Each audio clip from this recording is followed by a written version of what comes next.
ವಾಂಗಿಬಾತ್ ಮಾಡ್ಕೊಳ್ಳೋಕ್ಕೆ ಹಸಿ ಬಟಾಣಿ, ಕರಿಬೇವು, ಕೊತ್ತಂಬರಿ, ಒಂದು ಟೊಮೆಟೊ, ಒಂದು ಆನಿಯನ್, ಹುಣಸೆಹಣ್ಣು ರಸ, ಹೆಚ್ಚಿಟ್ಕೊಂಡಿರೋ ಬದನೆಕಾಯಿ, ನೆನೆಸಿಟ್ಕೊಂಡಿರೋ ಅಕ್ಕಿ, ವಾಂಗಿಬಾತ್ ಪೌಡರ್. ಇವಾಗ ಕುಕ್ಕರ್ ಇಟ್ಟು ಅಥವಾ ಪ್ಯಾನ್ ಬಿಸಿ ಮಾಡಿ ಸ್ವಲ್ಪ ಎಣ್ಣೆ, 1 to 2 ಸ್ಪೂನ್ ತುಪ್ಪ ಹಾಕಿ ಚೆನ್ನಾಗಿ ಬಿಸಿ ಆದಮೇಲೆ ಉದ್ದಿನಬೇಳೆ, ಕಡಲೆಬೇಳೆ, ಸಾಸಿವೆ, ಕರಿಬೇವಿನ ಸೊಪ್ಪು, 2 ರಿಂದ 3 ಹಸಿಮೆಣಸಿನ್ಕಾಯಿ ಹಾಕಿ ಚೆನ್ನಾಗಿ ಬಾಡಿಸ್ಬೇಕು. ಇದಾದ ನಂತರ ಹೆಚ್ಚಿಟ್ಕೊಂಡಿರೋ ಒಂದು ಆನಿಯನ್ ಹಾಕಿ ಸ್ವಲ್ಪ ಗೋಲ್ಡನ್ ಬ್ರೌನ್ ಬರೋವರೆಗೂ ಫ್ರೈ ಮಾಡಬೇಕು. ಆನಿಯನ್ ಸ್ವಲ್ಪ ಚೆನ್ನಾಗಿ ಫ್ರೈ ಆದ ನಂತರ ಹೆಚ್ಚಿ ಇಟ್ಕೊಂಡಿರೋ ಬದನೆಕಾಯಿನ ಹಾಕ್ಕೋಬೇಕು. ಬದನೆಕಾಯಿನ ಸ್ವಲ್ಪ ಎಣ್ಣೆಯಲ್ಲಿ ಬಾಡಿಸಿ ಒಂದು ದೊಡ್ಡದಾಗಿರೋ ಟೊಮೆಟೊ ಹಾಕಿ ಮತ್ತು ಸ್ವಲ್ಪ ಫ್ರೈ ಮಾಡಿ. ಇವಾಗ ರುಚಿಗೆ ತಕ್ಕಷ್ಟು ಉಪ್ಪು,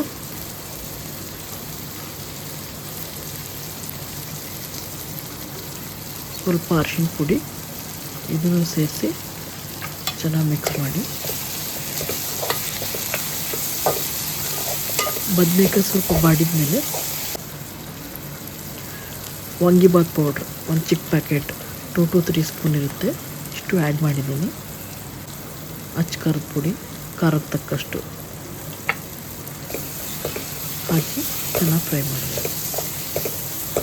ನಂತರ ಹಸಿ ಬಟಾಣಿ ಒಂದು ಚಿಕ್ಕ ಬಟ್ಲು ಅದನ್ನು ಹಾಕಿ ಸ್ವಲ್ಪ ಕೊತ್ತಂಬರಿ ಹಾಕಿ ಚೆನ್ನಾಗಿ ಕಾಯಿಡಿಸಿ. ಇವಾಗ ನೆನೆಸಿಟ್ಕೊಂಡಿರೋ ಹುಣಸೆಹಣ್ಣು ರಸನ ಅರ್ಧ ಕಪ್ ಹಾಕಿ ಮತ್ತು ಸ್ವಲ್ಪ ಚೆನ್ನಾಗಿ ಮಿಕ್ಸ್ ಮಾಡಿ ನೆನೆಸಿರೋ ಅಕ್ಕಿನ ಆ್ಯಡ್ ಮಾಡ್ಕೋಬೇಕು.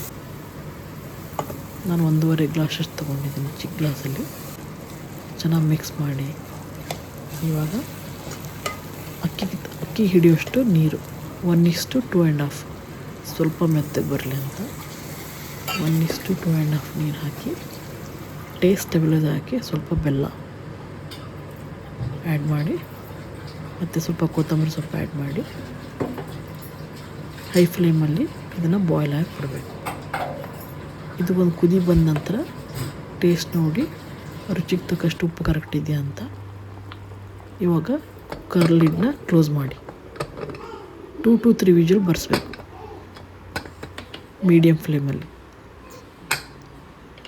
2 to 3 ವಿಜಿಲ್ ಬಂದ ನಂತರ ಲಿಡ್ನ ಓಪನ್ ಮಾಡಿ